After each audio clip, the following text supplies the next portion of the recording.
Okay, guys, welcome back.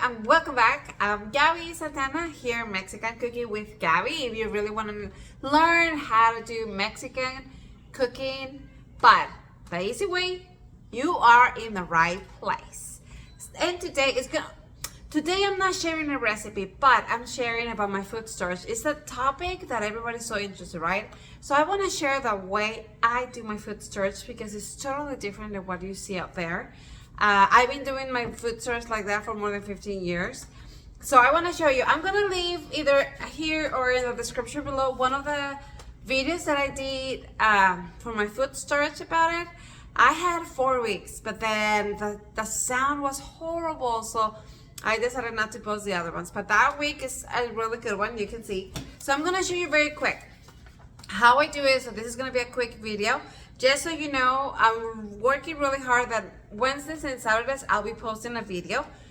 So go and check it out, the last videos that I have. So I have a binder, okay? This is in Spanish.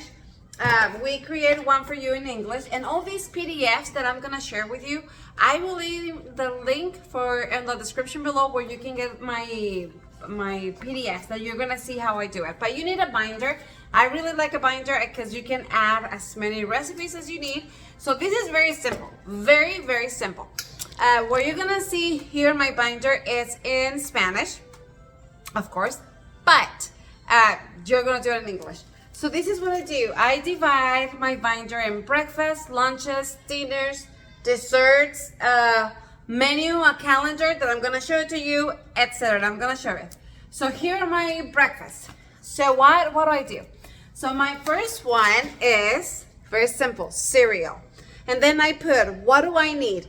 Okay, of course I need cereal and I need powder milk and water, right? I know that with one box, I can feed my family one time for cereal, okay? So every time I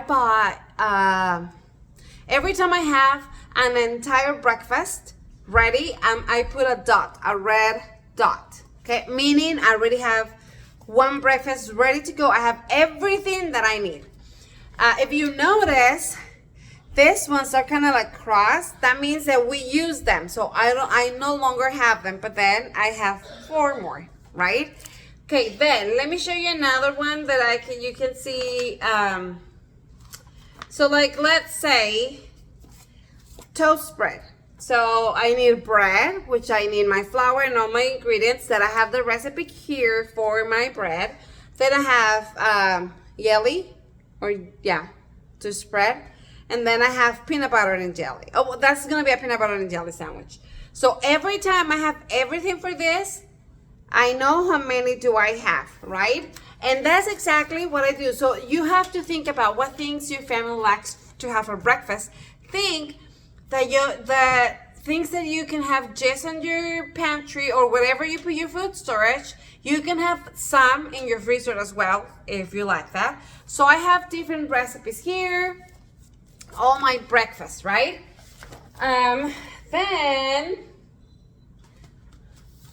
Okay. And then like, these are kind of like desserts. So like, what is this?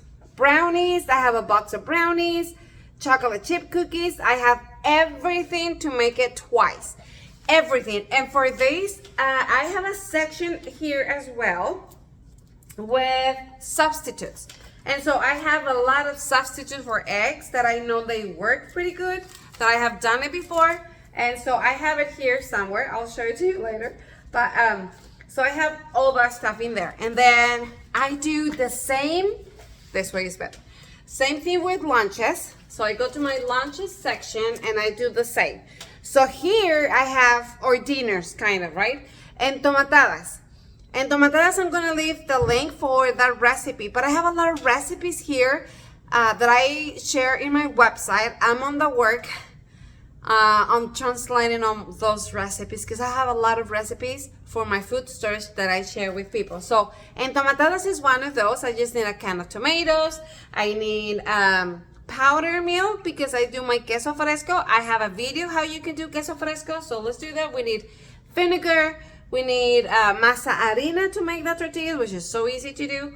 and then rice. So every time I have all these on my food storage, I put a dot. So, and then I have tuna salad. All the ingredients for my tuna salad. So I know I have 2 tuna salads ready. And the reason that I like to do this method is because I know I have everything already in my food storage. That if something happened, I don't have to go outside for any single little thing. That's what I like to know this. And like sopa de fideo, I have a video on this one that I will put in there too. And then just go like that. And I do all that, right? With lunches, breakfast, dinners, snacks, all of it.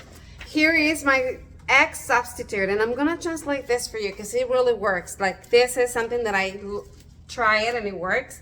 Then I have, this is a section that I have like how to clean, purify.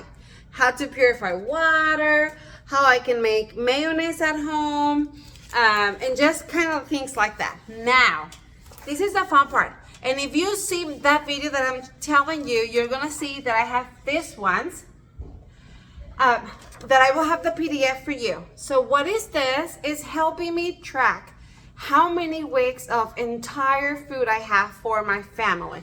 And that's why I love this method, because then I know exactly for how long do I have, how many meals do I have, what kind of meals do I have. So I'm gonna show you here. So here I put, this is week 1, this is week 2, and so forth. And so this doesn't mean that's the way I'm gonna eat it, but it means that I have all these breakfasts, all these lunches, all these dinners, okay? So I know, like I have a complete 1 week, I have a complete 2 weeks, and here I put a section, if I wanna put how many snacks, like if I have snacks or desserts, that you have it as well here. But this is in English, we did it for you guys. So, you're gonna write down here what breakfast do you have, what lunches do you have, and what dinners do you have, and you're just going to put down week number 2, week number 1, and just make copies as many as you need for this one, so you know exactly what meals you have and for how long do you have. So I have another one here. So, and then I have a bunch of more copies because my goal is to have, I would love to have for an entire year. Just everything for a year, okay? And then I have all my recipes, like my bread recipes. I have a bread recipe that I don't use yeast, yes, in case I don't have it, because that happened to me. We've been through 2 hurricanes, 1 freeze, so it's we use it. So, and then let me show you the next section. Then I have this section.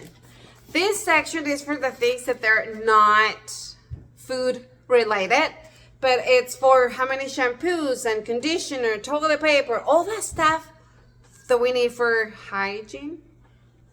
So this is, you write down here what you need, and then how many do you have, how many do you need, right? That's the way we did it. So I think I did it differently here. Okay, so you're gonna have, what do I need? You're gonna write it down. How many do I need? And how many do I have? And you just track there. Why this is important? Because sometimes we buy more than what we need or less than what we need. So this is something that I did in order for me to kind of have an idea, like in toilet paper. So when I put a new toilet paper, I write down the date. And then I knew that every 3 days, we're a family of 5, every 3 days, we need a new toilet paper. So I was able to kind of get an estimate, how many toilet paper do I need, how many shampoos, conditioners, so that's what it is, toothpaste, and then, sorry, I'm talking too much. And then what spices do I need, what spices do I need, how many, and how many do I have. And you're gonna do exactly the same thing with shortening and oil and butter and disposable plates and cups and forks. You're going to need that. Like, you have to need it. When we had the freeze last year, I think it was in February, We had food, we had everything, but guess what? We didn't have disposable plates or forks or cups. And it was really hard because we didn't have water. So we had a lot of food and we used our plates, but it got to the point that we're like, okay, we have no water, right? So thank goodness we had ice. So we melted and we were able to kind of wash our plates and cups and forks, right?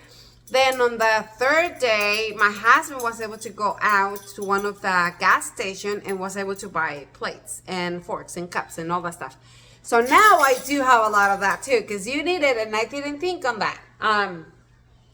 Coconut, whatever you need for your recipes that it's not like exclusive here, but you do like to have shortening or oil or salt, all that stuff, write it down.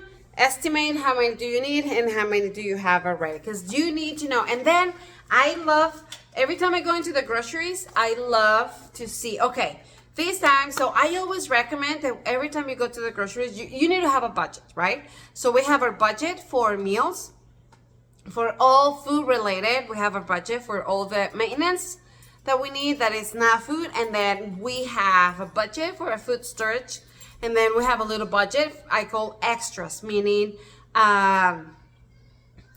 you know, oh, I saw that meat was on sale, and then I have that little budget so I can get extra meat or whatever I get on sale that I can save it for later. That's what we do. So I always recommend to have budgets. You need to have a budget. So our budget is $20 a week, which is $80 a month for a food storage. So every time I come and I said, okay, how many, okay, you know what, I think I need more breakfast, or I think I need more dinners or whatever, and then I just write down what I need. Or if we use something from our food storage, then I have a little notebook that we write it down. So next week that I go to groceries, I have to bring it back again to my food storage, so I'm always sure that I have that. Now, how do I know what is wrong and I need to use it, or how to rotate? I'm going to show you. I have another section for that. And this is very simple. So, I put the year, because honestly, it doesn't matter the month much, and I'm going to show you. So, I put the year that the things are going to expire, and then I just write it down. And I write down how many do I have, right? Like I already used this corn. This is a corn can. So I have all these and I already used those 3, right? And I know these all going to expire in this year. And then I have one for 23, 24, and so forth.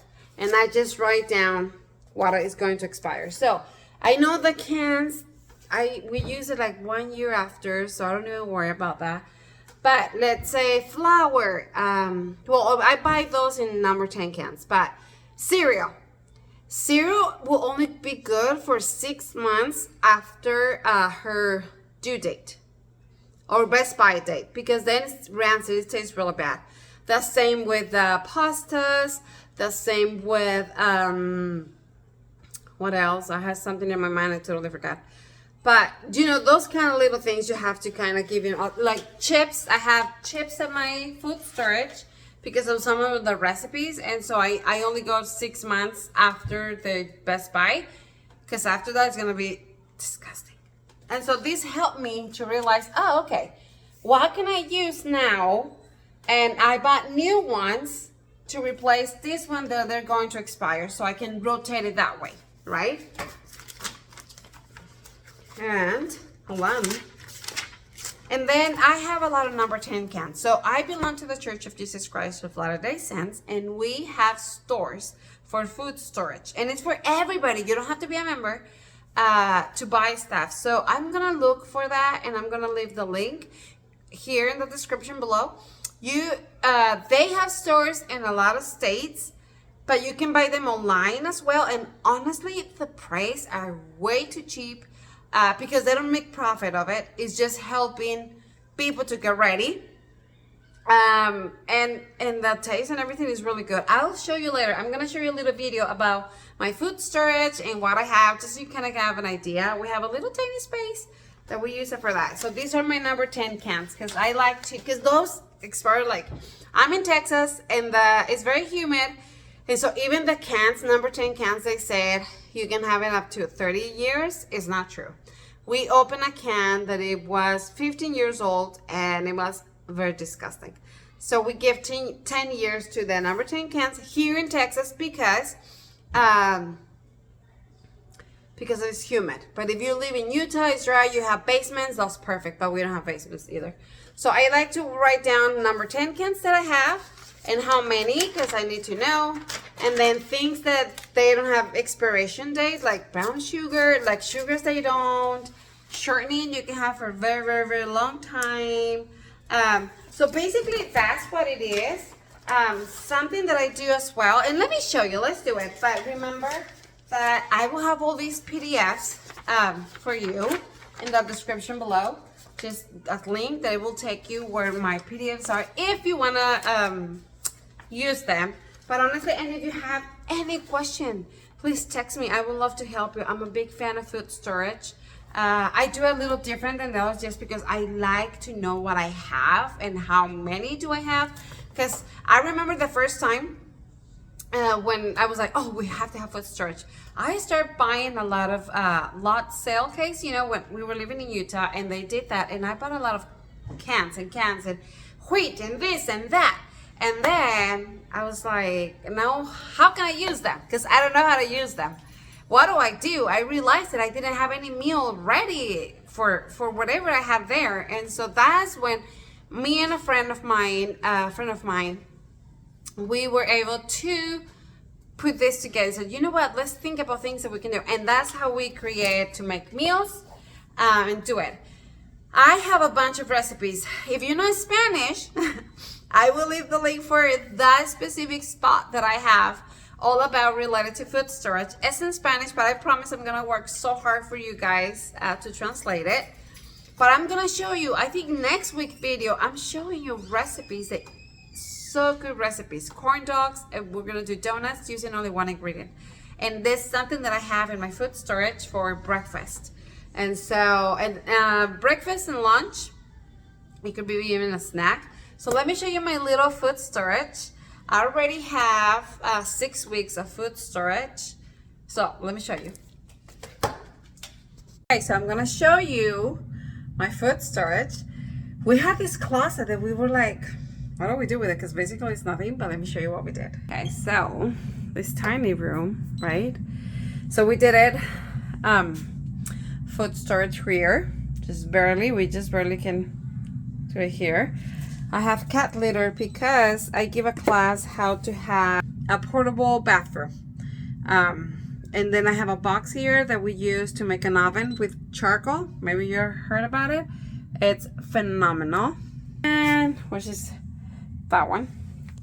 And then if you can see, let's see, like, I don't know if you can see, but this is our favorite breakfast, as you can tell.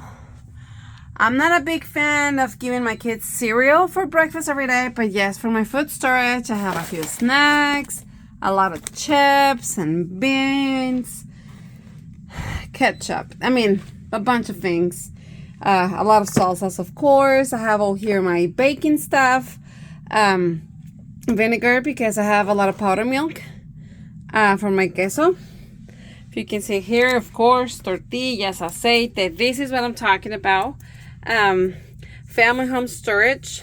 This is what I was telling you, that the church that I belong, they do that. And anyways, it's very, very affordable. And I'm going to show you, of course, Thrive, because their cheese is very expensive, but honestly, I love to have cheese. I have mozzarella cheese and I have this cheese as well, just because it's easy and quick. Sour cream from Thrive is delicious. Is expensive, but it's something that I'm not gonna open until it's real expire, right? So I have oats, all type of things. We don't need much Maruchan, but I thought for food storage we love it, right?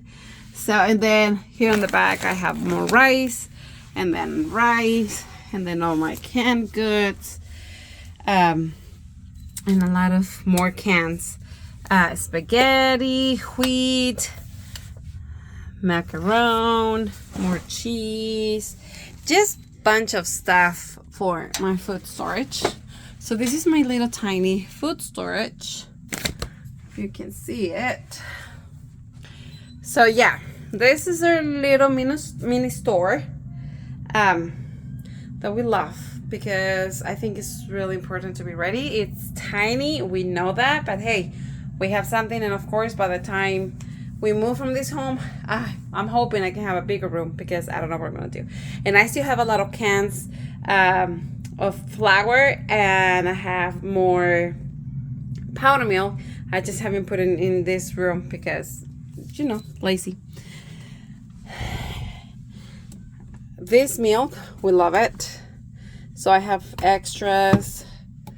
I have less powder milk. I was gonna say something. So if you know Spanish, I have a lot of information about how to purify your water, how to make queso, how to make this oven, how to make the portable bathroom, things like that. Like, I have a lot of information. So this is what I wanted to share you. I hope it motivates you to do it. It's very simple. And if you need ideas, let me know. And of course I can help you. I'm trying to translate all the recipes, so you can have more ideas. Like, I have a lot of hamburgers in my food stores, because we love it. From tuna, canned tuna, beans. Like, I have a lot of recipes. So let me know if you would like some ideas. If you're having a hard time getting your menu, like, just get a few. Let's say work on 7 breakfasts, 7 lunches, 7 dinners, and work from there. I have a bunch more. Let me know if you would like to see those recipes, and I'm gonna work very hard to translate them for you. Thank you so much for watching. I'm Gabby Santana, and you're here in Mexican Cooking with Gabby. So stay tuned, because I'm making a very, very fun video for you. I'm making 6 meals, Mexican meals, for $38. And you know what? And I still have more chicken and beans and stuff. So you're gonna love it. Like, very, very frugal, very affordable meals. Thank you so much. We'll see you next time. Bye.